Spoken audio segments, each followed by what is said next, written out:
વડોદરા શહેરની જનતા અસમંજસમાં છે?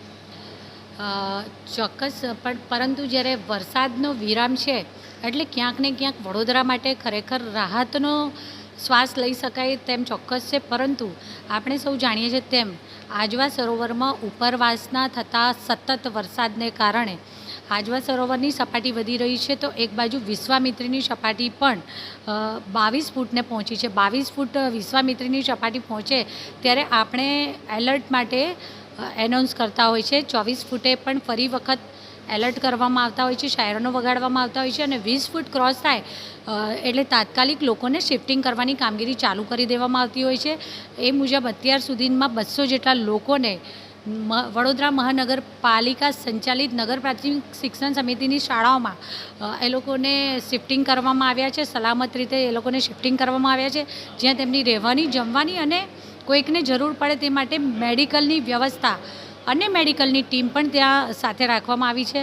તો સાથે સાથે વડોદરા મહાનગરપાલિકા દ્વારા 150 જેટલા તરાપાની વ્યવસ્થા કરવામાં આવી છે, જેમાંથી લગભગ 34 જેટલા તરાપા જે તે સ્થાનોએ કે જે મોસ્ટલી એફેક્ટેડ એરિયા છે, જે નીચાણવાળા વિસ્તાર છે, જ્યાં પાણી ભરાતા હોય છે, જે 15-20 દિવસ પહેલાં ગત મહિનામાં જે આપણે પૂરની પરિસ્થિતિનો સામનો કરવો પડ્યો ત્યારે જ્યાં જ્યાં જરૂર લાગે એ બધા જ બાયફર્ગેટ કરીને એ જગ્યાઓમાં તરાપા મૂકી દેવામાં આવ્યા છે.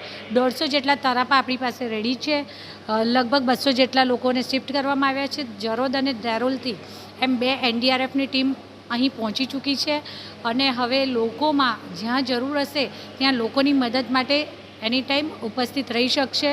અત્યારે લગભગ 2000 જેટલા નાગરિકો માટે જેમને શિફ્ટિંગ કરાયા છે, અથવા વોટર લોગિંગને કારણે જે વિસ્તારમાં પાણી ભરાયા છે ત્યાંના લોકો માટે જમવાની વ્યવસ્થા જે કરવામાં આવી છે, અને વોર્ડ વાઇઝ એનું ડિસ્ટ્રીબ્યુશન એવી રીતે કરવામાં આવ્યું છે, કામની સોંપણી કે વોર્ડ વાઇઝ અમને અહીંયાથી વોર્ડ વાઇઝ માહિતી આવે એ પ્રમાણે આ ફૂડ પેકેટ અથવા તો ડિનર માટેના જમવાની જે વ્યવસ્થા કરાઈ છે તે તેમના સુધી પહોંચાડવામાં આવે. તો સાથે સાથે આવતીકાલ સવાર માટે 2000 જેટલા ફૂડ પેકેટ નાસ્તા માટે, 2000 જેટલી દૂધની થેલી અને 10,000 જેટલી પીવાના પાણીની બોટલોની પણ વ્યવસ્થા કરી દેવામાં આવી છે.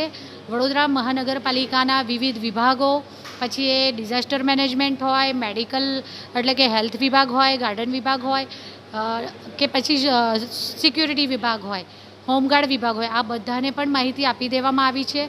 અને દરેકે દરેક ઝોનના અધિકારીશ્રીઓ અને વોર્ડ વાઇઝ અધિકારીશ્રીઓને પણ કામગીરીની સોંપણી કરી અને સૂચના આપી દેવામાં આવી છે.